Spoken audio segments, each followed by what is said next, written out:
Guys अभी recently मैंने microbes in human welfare revise किया है, क्योंकि वो मेरे टेस्ट में आ रहे हैं और मैंने रिवाइज करके सारे के सारे पीवाईक्यू मार्क किए हैं। और जो भी पीवाईक्यू मार्क किए उसे मैंने ग्रीन कलर से हाईलाइट किया है। सारे के सारे जो भी ग्रीन कलर से हाईलाइट है वो पीवाईक्यू है। और मैंने पूरे एनसीईआरटी को हर एक चैप्टर से लिंक कर दिया है। और क्योंकि इस चैप्टर से हर एक बार मिनिमम 3 से 4 क्वेश्चन आ जाता है लिंक होके, तो मैंने इस चैप्टर को बहुत ही अच्छे से पढ़ा है और सारे पीवाईक्यू मार्क किए, हाईलाइट किए हैं। चलिए आपको एक बार ओवरव्यू दिखाता हूँ। आप देख सकते हैं मैंने सारे पीवाईक्यू अभी तक मैं कितने हाईलाइट किया, जो भी ग्रीन से हाईलाइट है सारे के सारे पीवाईक्यू हैं। आप पूरे चैप्टर में एक बार देख लीजिए, मैंने पूरे हाईलाइट सारे स्टिकी नोट पेज वेज सारे मैंने चिपकाए हैं। सारे के सारे पीवाईक्यू मैंने लिख रखे हैं किस ईयर से कौन कौन आए हैं। तो चलिए आपको एक बार शुरू से दिखाते हैं कौन कौन पीवाईक्यू है। जैसे आप देख सकते हैं ग्रीन से जो हाईलाइट है वो पीवाईक्यू है। जैसे ग्रीन से हाईलाइट है वो किस ईयर में आया है, वो साइड में लिखा हुआ है यहाँ पे किस ईयर में आया है, ये पीवाईक्यू है। आपको चलिए मैं आपको दिखाता हूँ स्टार्टिंग से कौन कौन पीवाईक्यू है। जैसे आप देख सकते हैं यहाँ, जैसे चलिए आपको दिखा रहा हूँ, यहाँ आप इधर पढ़िएगा थोड़ा सा, तो यहाँ पढ़िएगा तो पता चलता है कि माइक्रोब्स हर जगह रहता है। तो माइक्रोब्स हर जगह रहता है, हॉट यानी हाई टेम्परेचर पे भी, हाई प्रेशर पे भी।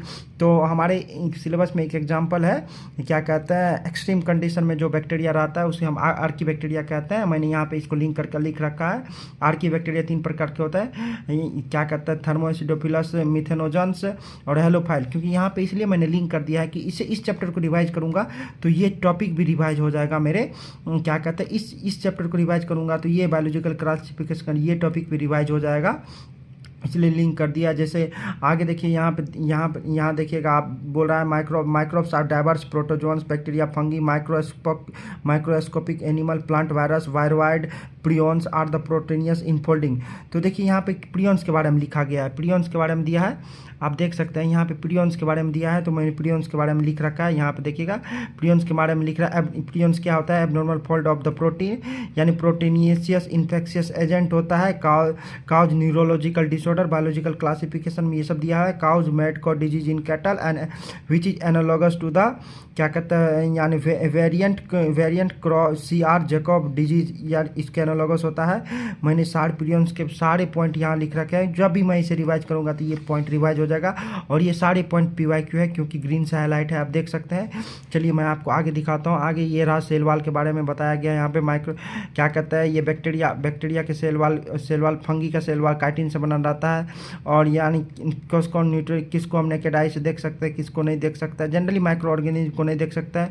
बैक्टीरिया का सेल वाल पॉलीपेप्टाइड से बनल रहता है और ये हेटेरोपॉलीसेकेराइड है। और फंगी का सेल वाल काइटिन से बनल रहता है। ये भी पीवाईक्यू, आप ध्यान रखिएगा, इसे ग्रीन से हाईलाइट नहीं किया गया लेकिन ये भी पीवाईक्यू है। आप एक बार पढ़ के देखिए, आपको पता चल जाएगा। आगे चलिए नेक्स्ट पेज पे आपको दिखाते हैं। नेक्स्ट पेज पे दिखाते हैं, ये देखिए नेक्स्ट पेज पे आपको दिखाया जा रहा है, ये फिगर सब है। जैसे ये देखिए, ये रॉड शेप का रॉड ये आप ये देख रहे थे, ये रॉड शेप है बेसिलस।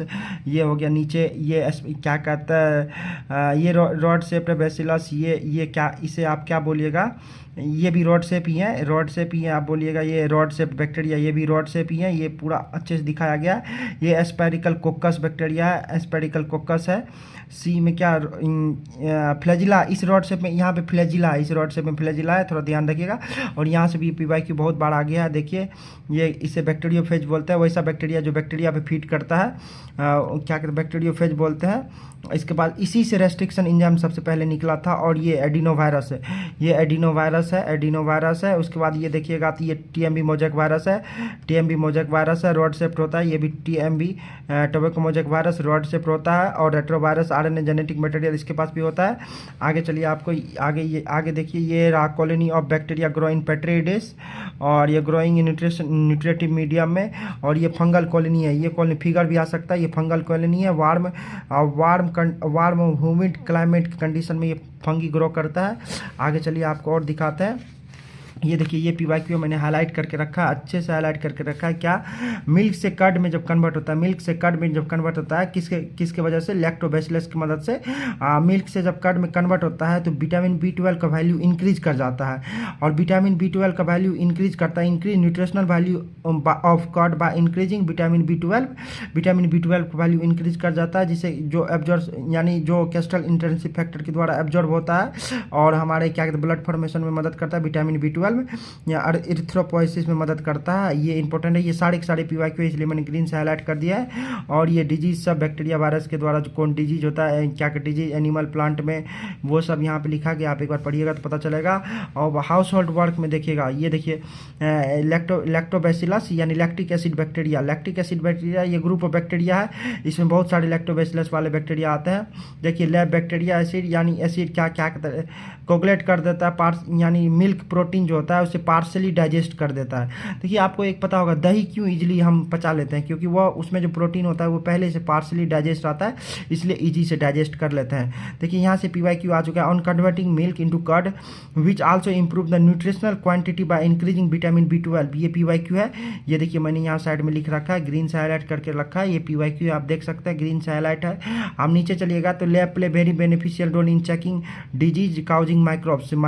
जो माइक्रोब्स डिजीज काउज करता है उससे प्रोटेक्शन कराने में मदद करता है। लैक्टोबैसिलस हमारे स्टमक में भी रहता है। ये आप देखिएगा पफ अपीयरेंस, ये भी PYQ है।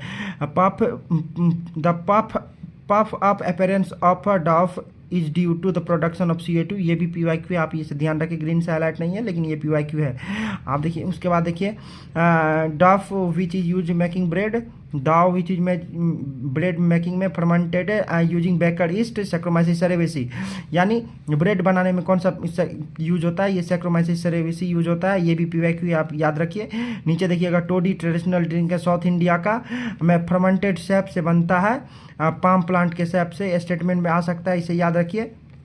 चीज is the one of the oldest food item which in which microbes we are use. ये इस लाइन को भी अच्छे से आप याद रखिएगा। नीचे देखिएगा, आप नीचे देखिए ये ग्रीन से हाईलाइट है, यहाँ से PYQ आया है, आप देख सकते हैं PYQ आया, क्या लिखा है, large hole in Swiss cheese is due to the production of large amount of CO2। Cheese में जो लार्ज होल होता है, स्विस चीज में जो लार्ज होल होता है वो किसके कारण होता है, CO2 के लार्ज अमाउंट ऑफ CO2 के प्रोडक्शन के कारण। और ये स्विस चीज बनाने में कौन मदद करता है, प्रोपिनोबैक्टीरियम सेरेमनी। यहाँ देखा है, यहाँ देखा स्विस चीज में due to release of CO2 क्या कहता है, लार्ज होल हो जाता है। और इसके फॉर्मेशन में कौन मदद करता है, ये ग्रीन से हाईलाइट है भाई, याद रखिएगा। रिक्वायर्ड प्रोपिनोबैक्टीरियम सेरेमनी जो भी बोल सकते हैं आप, स्विस चीज बनाने में मदद करता है, PYQ है। और द रोकीफट्टी चीज पेनिसिलियम रोकीफट्टी एक फंगी है जो कि रोकीफट्टी चीज बनाने में मदद करता है, ये भी PYQ है, ग्रीन से हाईलाइट है। प्रीवियस क्वेश्चन है, ग्रीन से हाईलाइट है, आप याद रख सकते हैं। आप देखिए नीचे में, आप देखिए बेवरेज एंटीबायोटिक, पहला एंटीबायोटिक अलेक्जेंडर फ्लेमिंग ने खोजा था, पेनिसिलियम नोटेटम से उसे मिला था। अब ये देखिए फर्मेंटेटर क्या होता है, large vessels in which microbes are grow and large scale and fermentation occurs. Large vessels होता है, लार्ज प्रकार का कंटेनर होता है जिसमें माइक्रोब्स को ग्रो किया जाता है, वहाँ और उसमें फर्मेंटेशन होता है। ये भी आप याद रखिए, स्टेटमेंट में आ सकता है कभी कभी। चलिए आपको आगे दिखाते हैं और क्या PYQ आ चुके हैं। आप देखिएगा नीचे देखिएगा, ये देखिए यहाँ से PYQ आया है, PYQ प्रीवियस क्वेश्चन आया है। Yeast Saccharomyces cerevisiae used in bread making and commonly called brewer yeast. Brewer yeast इसे बोला जाता है। कमर्शियल प्रोडक्शन ऑफ इथेनॉल में बेवर ईस्ट यूज करता है, इथेनॉल के कमर्शियल प्रोडक्शन में। ये भी PYQ है, मैंने इसे पहले से हाईलाइट कर रखा है। आप देखिए नीचे देखिएगा यहाँ से क्वेश्चन बनता है। फिर ये सब ऐसे मैंने पढ़ा है तो मैंने यानी घेर रखा है मेरे पढ़ने की सहूलियत के लिए, डीप में पढ़ने के लिए। आगे देखिएगा तो यहाँ से क्वेश्चन बनता है, वाइन एंड बियर, देखो जिसमें 4 वर्ड है वो विदाउट डिस्टिलेशन बनता है। Wine and beer are produce without distillation, whisky brandy rum produce by distillation of the fermented यानी ब्रॉथ। आप वाइन एंड बियर बिना डिस्टिलेशन के बनता है, और विस्की ब्रांडी रम डिस्टिलेशन से बनता है, और डिस्टिलेशन से जो बनता है उसमें एसिड क्या कहता है, अल्कोहल का कंसंट्रेशन ज़्यादा होता है। यहाँ से ये PYQ बनता है, ग्रीन से हाईलाइट है, ध्यान रखिएगा। उसके बाद एंटीबायोटिक देखिएगा, antibiotic most significant discovery of 20th century, ये आ जाता है कभी कभी लाइन, NCERT में है। Example of